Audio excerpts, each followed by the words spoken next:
Hello, everybody, and welcome back to the Cold Hard Truth podcast. I'm Jack Smith. I'm Shrikar Gendran. And I'm Nish Gupta. Today's episode, guys, we're going over 7 different players, picking whether they will break out or flame out, as Shrikar geniusly came up with. Let's start off with Pittsburgh wide receiver Juju Smith-Schuster. Will he break out or flame out? Okay, yeah. So he's in a contract year, right?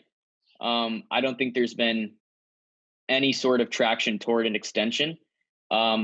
But Juju, he just flopped last year. 42 of 70 targets, 552 yards, 3 touchdowns, just 23 first downs compared to 67 the year prior. His drop percentage was jumped all the way up. But I mean, here's the thing. He went through all of last season without Big Ben. If Big Ben is back, you sign Eric Ebron in free agency, I think he shouldn't have a problem stabilizing again. But here's the thing. He's not going to hit 166 targets again. And he's not going to benefit from playing alongside Antonio Brown, like a top 5 talent, as he did in his Pro Bowl year. But I don't think he's going to flame out unless things just turn disastrous again and he's forced to carry the entire passing game by himself. So for now, I'm going to say breakout. Yeah, I think that was a pretty good analysis of what Juju Smith-Schuster's career has been. He came into the league very electrifying the back half of his rookie year. I still remember he had those big plays. I think he had like a 97-yard touchdown in like the same season.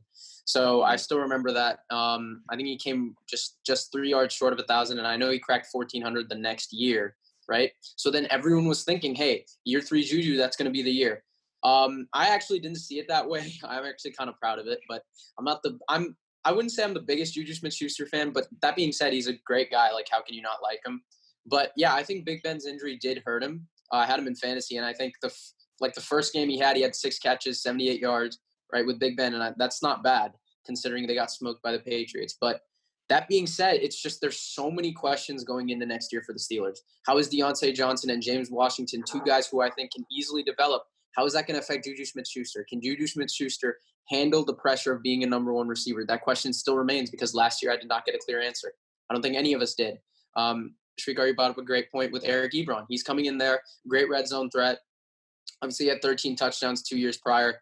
So I don't know what I'm getting with Juju Smith-Schuster right now. I don't know what I'm getting from Big Ben. Am I going to get the Big Ben that led the league in passing 2 seasons ago? Am I going to get that guy? I don't know. So I think it's tough to say he's going to flame out because the talent is there. I think when we look at breakout or flame out for a receiver, I don't know what the definition is because he's had a 1,400-yard season before, right? So what is the definition of breakout for Juju? Is that top 5 numbers? It's tough to say, but I can't consider him a flame out. So by that, I guess I would say he's going to have a better year than last year. But am I going to ever get a Juju Smith-Schuster on the Steelers? Am I ever going to get him passing 1,400 on the Steelers? I don't think so. Yeah, it's interesting. I mean, he's already broken out before. It just seems like he might have to have another breakout year to be considered one of the top wide receivers because after his second season, 1,426 yards, that's pretty great for it. He was a backup wide receiver at the time to Antonio Brown. Yeah. And then, this year, I think it's important to note he was also dealing with a nagging injury that caused him to miss 4 games. And I guarantee you he played through for a couple more games. But still, 552 yards, you can't argue about that. That's cannot defend that, bud. I know you're a USC fan, but you cannot defend that. I'm sorry. Look, I've tried to defend away. You can't defend 552 yards. I know he played with poor quarterback play, but if you're going to be a number 1 receiver, you look at DeAndre Hopkins, who is considered one of the league's best, and he played with terrible quarterbacks and did well. And so Juju's got to be able to do that. I know he's going to have Big Ben this year, but we don't know what he's going to look like, and we don't know. Maybe this is his last year as a Steeler. So Juju's got to be able to pick up some slack, even if there is poor quarterback play or the offense isn't working, because that's what a real number 1 wide receiver does. But that being said, I do think he'll be able to do that. I think he'll break 1,000. I'm praying he'll break 1,000. Last year I had a bet that he'd go over, 1,200 with our friend Nick, who's a regular of the show, but did not happen. Did not like losing $5 that way, but I think he's going to break 1,000 this year, so I'll say breakout for Juju Smith-Schuster. You guys agree with that? Yeah, I can agree. Solid, yep. All right, so our second player that we're going to go over, bringing it out to the Bay and Srikar's favorite team, is Solomon Thomas, a former first-round pick who really hasn't turned out to be that great, but on a tremendous defensive line. How do you think Thomas will play this year? Oh man, this is gonna hurt to say because I'm a huge Niner fan. But it wasn't really surprising for me to see the Niners decline the 5th-year option on Solly. He has not come close to meeting the expectations that come with being the 3rd overall pick. He's missed 2 games over 3 seasons, which is impressive to me, but he's tallied, I think, only 6 sacks. And normally sacks aren't in his career, mind you. In his career. Yes. Mm-hmm.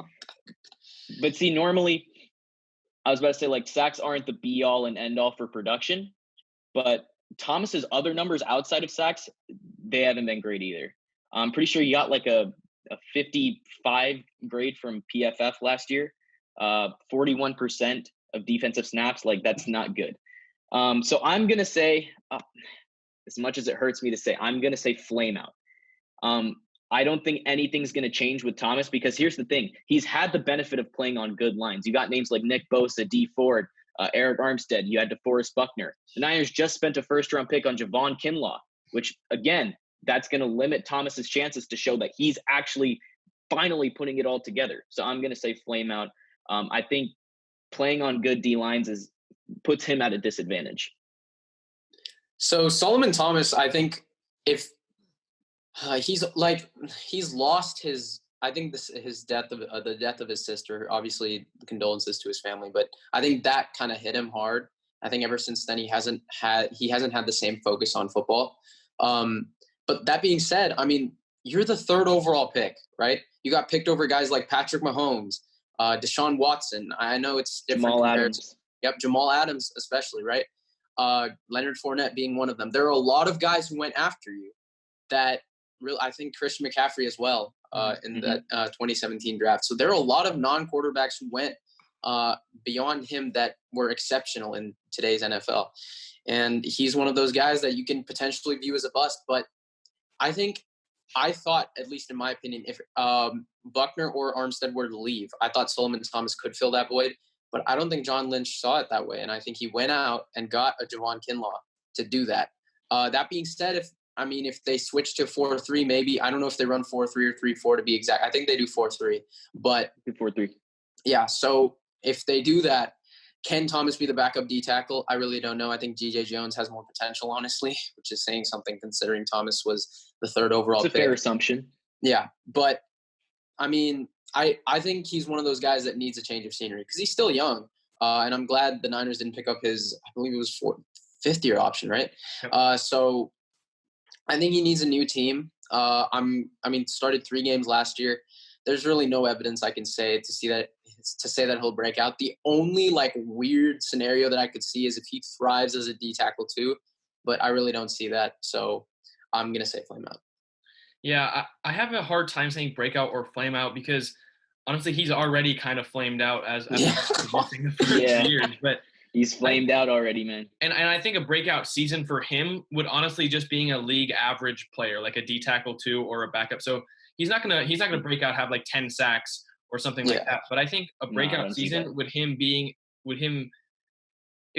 him being a average defensive tackle or an average able to start all 16 games. Yeah, or even the perennial backup that actually has some production. Because, really 6 sacks over 3 years and only 16, I think it was, tackles for loss in 23 quarterback hits. That's not enough, especially for the 3rd overall pick. So I think he's not going to break out or flame out. I think he's going to be a little bit under average, and I don't think he's going to be a Niner for very much longer. No, I think he's gone after this year, if I'm being completely honest. Yeah. Me too. So the 3rd player is also high draft pick who hasn't done particularly well, but he's shown some flashes, unlike Solomon Thomas. We're going to go to Cincinnati for wide receiver John Ross, blazing fast speed, but really hasn't been able to put together the rest of his game. Do you think he will break out or flame out this year? Yeah, with John Ross, he's really up and down. He only got on the field in 3 games as a rookie. Just shaky play, injuries, just held him back in the years since. I'm going to say flame out here. I I do think he needs a change of scenery. We got an Instagram post coming out later on that. But you got AJ Green, Tyler Boyd, Joe Mixon. You bring in T. Higgins, and it's kind of similar to, I'm not going to say entirely similar, but kind of similar to Thomas's situation, in which you spend a pick on a defensive lineman. It's gonna limit Thomas's chances to really show that he can put it all together. And with Higgins, that's just one roster spot above. And I don't think Ross is going to have as much of a role in Cincinnati anymore. I think I'm confident in saying Flameout here. I've always liked John Ross. I thought I saw some potential in him with his speed. I thought he was the Tyreek Hill before Tyreek Hill became to be. I didn't expect him to go as crazy as Tyreek Hill did, but I thought he could be dangerous in the return game, get you some long-range touchdowns. And for the first 2 to 3 weeks of this year, he did that. I believe he had 300 yards and around 3 touchdowns, something like that. And I thought, hey, maybe this was his year.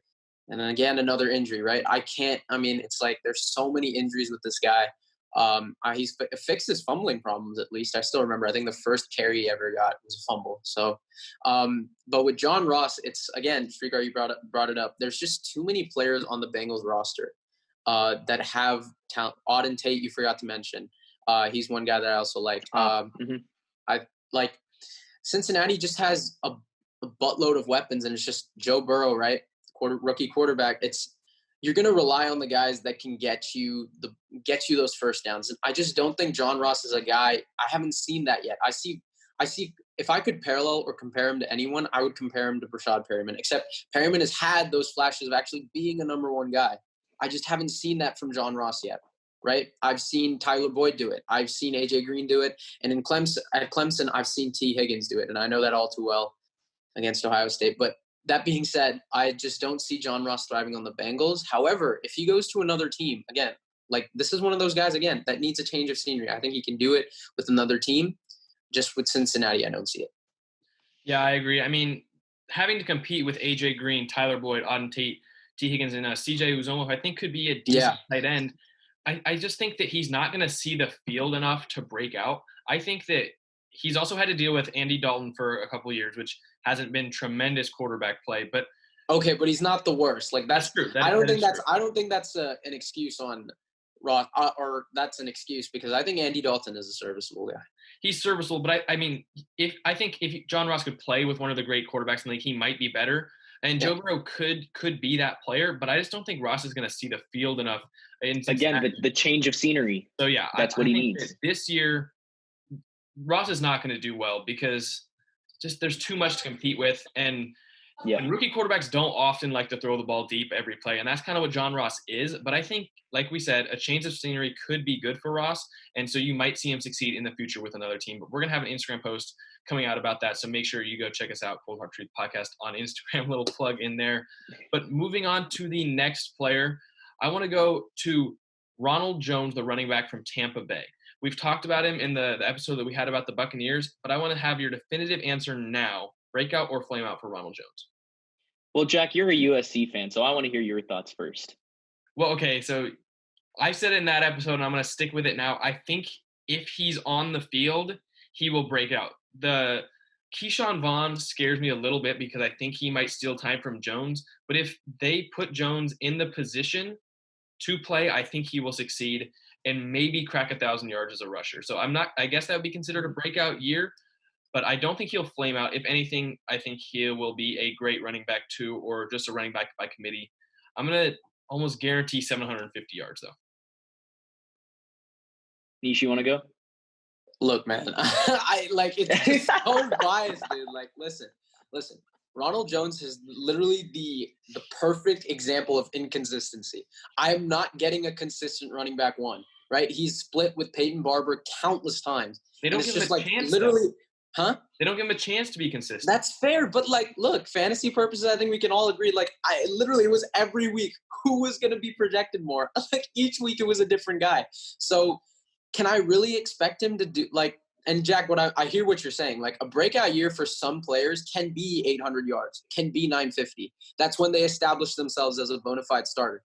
But I just don't see that with the here with the Bucks. Again, I've been advocating for them to get Devontae Freeman for the last 3 months now, and I still stick by that. I think he would be a great fit. But that being said, right, they drafted, I think it was Keyshawn Vaughn in the 3rd round, I think. And I think he's a very good running back who can potentially be a number 1 guy. But again, if I'm the Buccaneers, I need that veteran guy who is serviceable, and you have running backs available. Freeman is literally 1,100 plus yard seasons.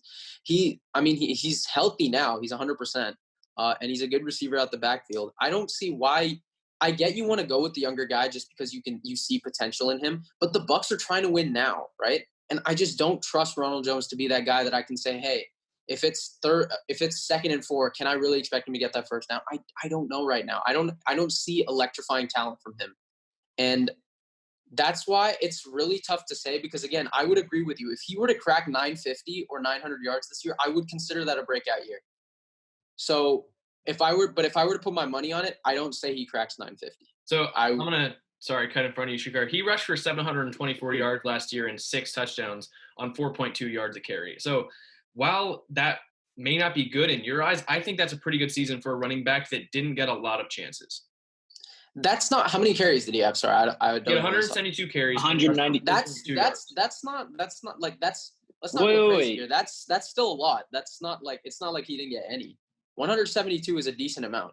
And I'm saying if he gets the number that a number 1 running back would have at 4.2 yards a carry, I mean, well. That you could say for any running back, though. Like, for example, Eric Dickerson was only able to break – okay, well, let me slow down.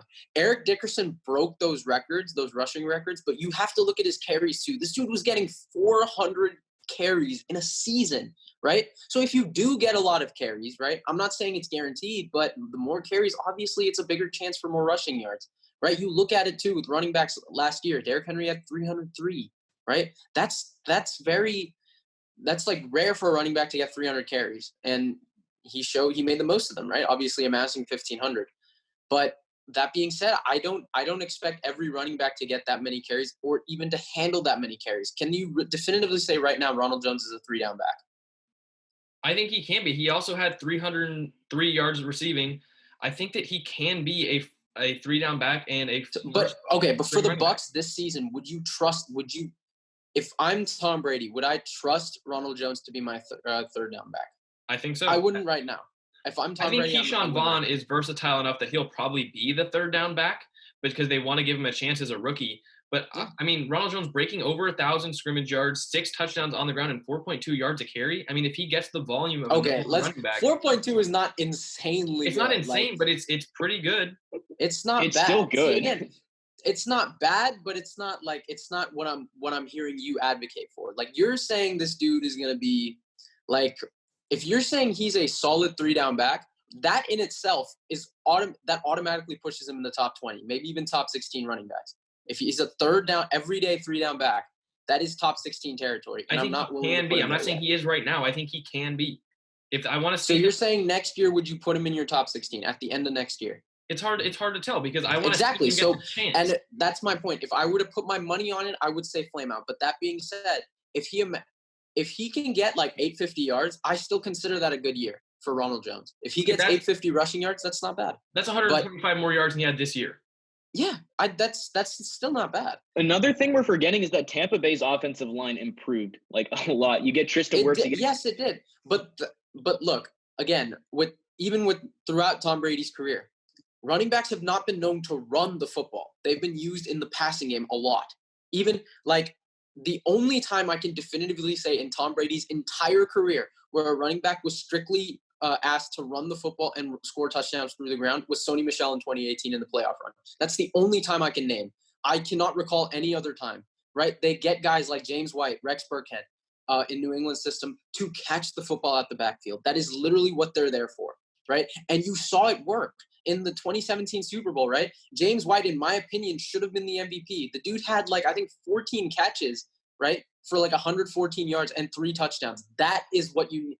Obviously, that's kind of an extreme, but that is what you need for a Tom Brady system. You need a running back that can catch the football. And I know Ronald Jones had 300 receiving yards, but again, that's not That's not giving me enough. That's not enough for me. And I'm gonna say Flameout just because again, it's the Buccaneers right now and they're trying to win now. And I don't think Ronald Jones is the guy that's gonna put them over the top. I hear what you're saying about he can be. I'm talking to Jack here. He can be a 3-down running back. But here's the thing. I remember Jason Licht, the Bucs general manager. He was saying, "Oh, we have so much faith in Ronald Jones. We have so much faith in this guy." And then a few weeks later, you draft Keyshawn Vaughn in the 3rd round. So obviously they have something in mind with Keyshawn Vaughn, and I think that's going to limit Ronald a little bit. So I don't think he's going to be a 3-down running back. He can be, but I don't think he will be in this case because with Keyshawn Vaughn in that backfield too, I just don't see it happening. I'm sorry. As much as you love Ronald Jones, I just don't see it happening. So I will say Flameout because even though you got a better O-line, you got a better offense in general, you bring in Keyshawn Vaughn, and that just automatically hurts Rojo's confidence. And I don't think it's going to help him in the long run. I mean, as a 9-game starter who broke 700 yards and then 300 yards through the air, 1,000 scrimmage yards with I think it was 7 or 8 touchdowns, I think that if he can be the 16-game starter, that he will prove and have a breakout year. But I know you guys disagree, but I really think it'll happen, and that's unbiased because it's not like it depends on what you define as breakout. For me, right, with the things you're saying and the way you're hyping him up, you're making it out to be like a breakout year for him to amass like 1,500 scrimmage yards. That's a lot. That's a lot asking for a guy who's never been a 3-down back. You don't think he can do that? Huh? You don't think he can get to 1,500 scrimmage yards if he plays 16 games? He can, but I don't think he will. If I were to put my money on it now. Because, again, he's not – again, with Tom Brady, we have to – look, as soon as he got there, Tom Brady instantly was the general manager and the front office instantly looked to Brady, right? Essentially, Tampa Bay for the last 3 months has become a quote-unquote free ring, right? We've seen Gronk come there. A lot of star players have made interests, such as Jamal Adams, in going to the Bucs because of Tom Brady. I think it's the Brady effect. We've seen this in basketball too with LeBron, right? It's just star players, Hall of Fame talent who go somewhere else will attract attention. And Tom Brady had control of who the Bucs could draft. I'm not saying he had complete, but he definitely had a say. I think we can all agree on that. He had a say with getting Gronk, right? He's had a say in how Tampa Bay is going to run things. And I think he wants to parallel his success in New England as much as possible. That's why he's working out with his receivers, because I think he recognizes that he's going to have to throw the football. Honestly, I'm expecting over 4,300 from Tom Brady this year. I'm expecting, barring injury, I'm expecting that because, right, I expect running backs to go out of the backfield, catch these dump-offs, which he's always done. Obviously, he's now, 43? So that I'm going to see a lot more of that. I'm not going to see as much running. And even then, right, I like the Bucs offensive line. I just don't see the raw talent from Ronald Jones. So I think what you say about Tom Brady is very true, but he also makes players around him better. He makes everyone around him better, and I think he'll do that with Ronald Jones. And But when is the last – I can't even remember. I'm trying to go back, but when is the last Patriots rusher you can definitively say was a star running back under Tom Brady who ran for, I think it was like what we're expecting, ran for over 1,000 and amassed 1,500 scrimmage. I cannot picture that. Brady's always had a running back. The Patriots team has been a running back by committee for many years. And always has been. Recycle players the running back position because Tom Brady makes it work with whoever he has at running back. And I think he can do that with Ronald Jones. See, that's my point. He's making it work with the guys he has. So the running back as a group will do great. I just don't think Ronald Jones individually could. I don't see it. I mean, you're saying that the running back committee is going to do great, and there's 2 running backs there. Ronald Jones is one of those running backs. I think they'll get another one by the time the season starts. I don't know who, but I think they'll get one. And I think they still have – I can't even pronounce his name. Olawale. That's impossible to pronounce. I'm sorry. I can't pronounce your name, but I know he's number 44. So and he's not bad either. Like, I'm not saying he's anything great, but he's had his moments playing with Barber and Jones. Bucs even have used a running back by committee. So this is even better that you're having Tom Brady instead of Winston under center to use that running back by committee. Obviously, if Devontae Freeman comes in there, who's actually benefited off a running back by committee with Coleman, that would be a perfect fit. But I don't know why they haven't signed him yet. I'm still mad about that. If I were the Bucs, I'd do it in a heartbeat. But that being said, I don't think Ronald Jones individually will have the type of year making him out to be.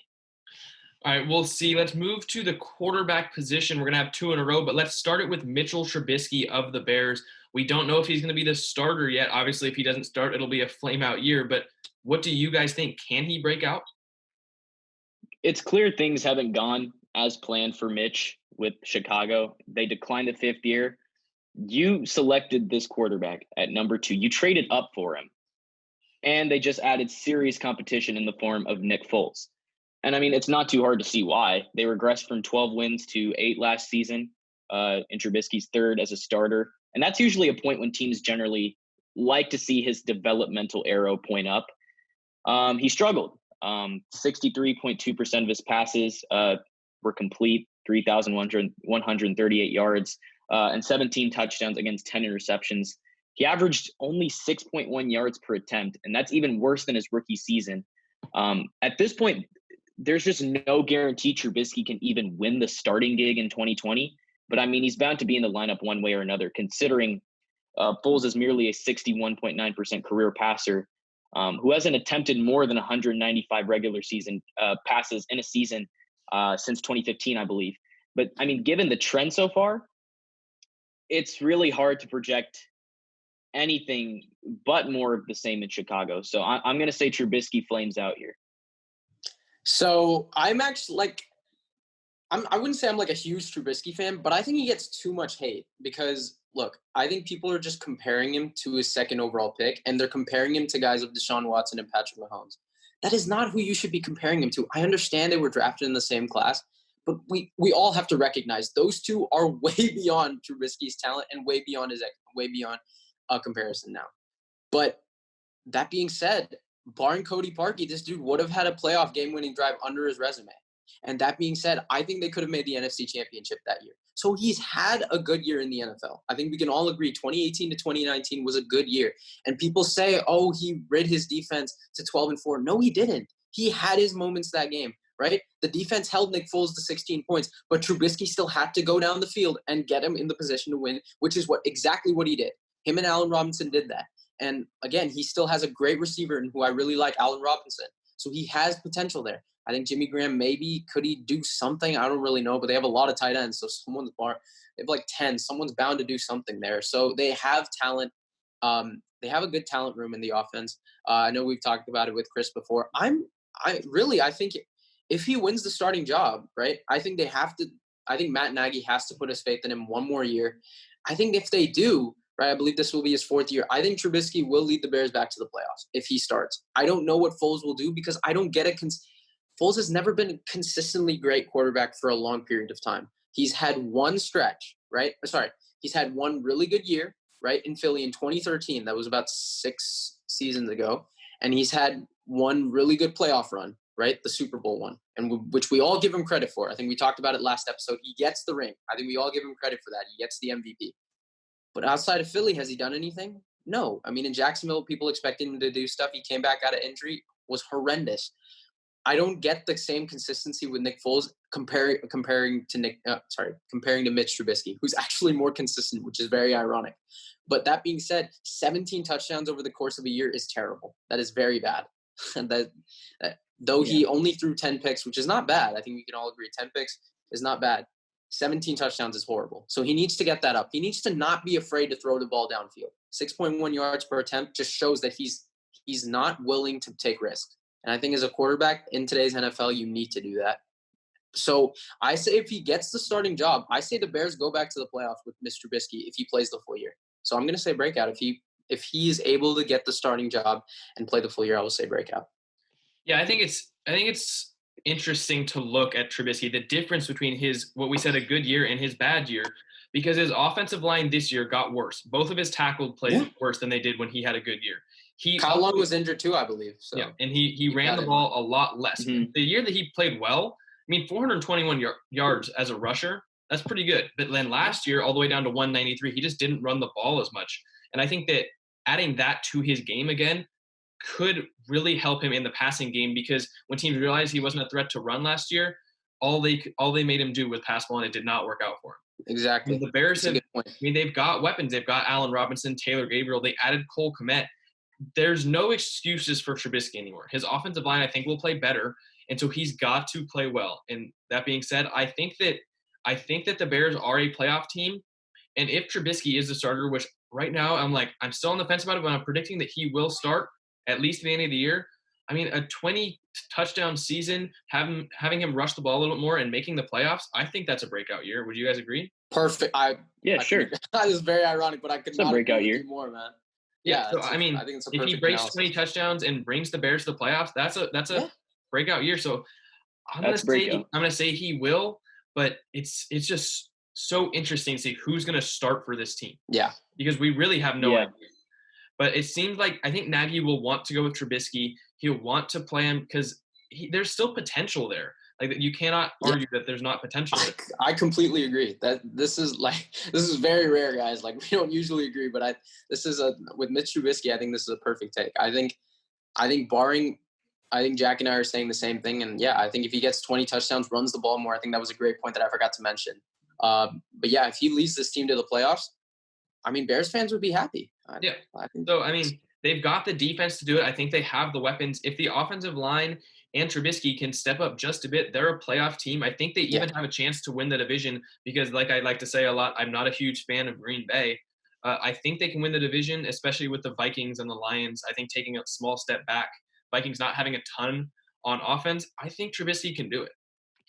So we move into our second quarterback of the episode. We agreed a little bit on Trubisky. Will we agree on Teddy Bridgewater, the starting quarterback now of the Carolina Panthers? Anish, how about you start us off? So you guys all know I've always kind of liked the Panthers. My mom's kind of a Panthers fan. But that being said, I know I say that a lot, that being said, but whatever. All right, so Cam Newton's not there anymore. There's a kind of a lost identity with them. I think ever since David Tepper, or however you say his name, kind of took over the Panthers organization, they've been nothing but a mess. Teddy Bridgewater, I'm not the biggest fan of. And I know there are a lot of guys who thought, maybe he should go to the Bears. He would be one of the best quarterbacks out on the open market. I don't think he's better than Jameis Winston. I don't think he's better than Andy Dalton. I don't think he's better than Cam Newton. So, and 5 games is not enough for me. Look, it's just not. I know he went 5-0. He beat teams like the Seahawks and I think he beat the Cowboys. But so he had some impressive wins, but again, that's kind of due to his system. Sean Payton really dumbed it down for him. I know he threw the ball a decent amount to Michael Thomas. I know they had a good connection going, but again, he really made it simple for him. And I'm sorry, but I don't know what I'm going to get from Matt Rule at the professional level, right? And I know he's going to have CMC, but again, the O-line is rebuilding. That being said, though, I think him and DJ Moore will have a good connection. But in the grand scheme of things, I just don't think he's a guy that you should invest in long term. I think the 3-year deal was solid because you didn't tell everyone, hey, we're investing in him for the full future. I think you can get out of that 3-year deal. I think it was for 21 per, so that's not bad. I think you can get out of that. But that being said, I don't think he's the guy that can lead this team back into the playoffs. I would say Flameout if I were to put my money on it. I agree with you. When you say 5 games isn't just enough of a sample size, that's very true. Here's the thing with Jimmy Garoppolo, too, if I want to compare it to that. I was not completely invested in Jimmy even after those 5 games because there was always – okay, yeah. Mm-hmm. Yeah, there was always those doubts. And we saw in Minnesota week 1, 3 picks. Is this guy the real deal? And, of course, he comes back, and then the rest is history. With Teddy Bridgewater, it's like you're going from the Saints system to Carolina. Will he benefit more in Carolina? I don't think so.